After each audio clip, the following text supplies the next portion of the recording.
The Whispering Walls, a house of secrets. Imagine discovering the deal of a lifetime, a charming house nestled deep in the woods, yours for a fraction of its value. You ignore how the realtor avoids eye contact when prying questions arise.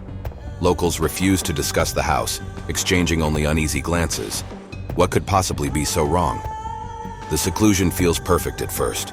No noisy neighbors, just the calming whisper of rustling trees.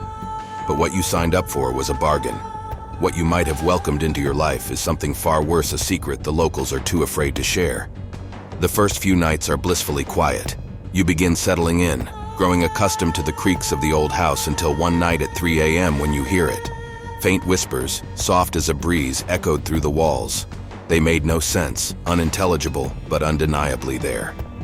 You brush it off as an overactive imagination spurred on by isolation. Yet every night they come back, just a little louder. A chill sinks into the air, and for the first time the house doesn't feel welcoming. It feels alive, as though it's watching and waiting. Days pass, and the strange phenomena escalate.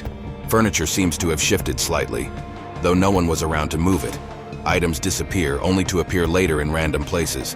The smell of rotting wood creeps through the air, stronger with each passing day. It clings to the walls, the floors, and most unnervingly to you. You start to feel an unsettling pressure in the house, as if something unseen is standing close, breathing down your neck. It's in these moments the whispers grow louder, their tone sharper, as if it's calling for or warning against something. Determined to uncover the truth, you begin digging into the house's history.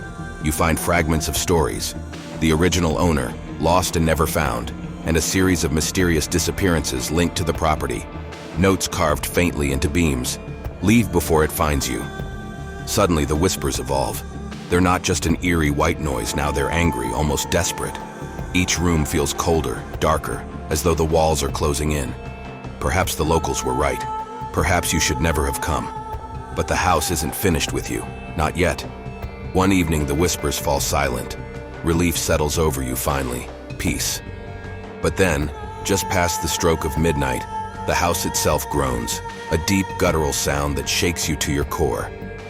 Your breath catches as shadows stretch unnaturally across the walls. A scream which is not your own rips through the house. You run, blindly scrambling for the door, but it won't open. The whispers return, louder than ever, shouting over one another in a maddening cacophony. You realize too late that you were never alone. What would you do if the shadows came to life, the whispers turned to screams, and the walls refused to let you leave?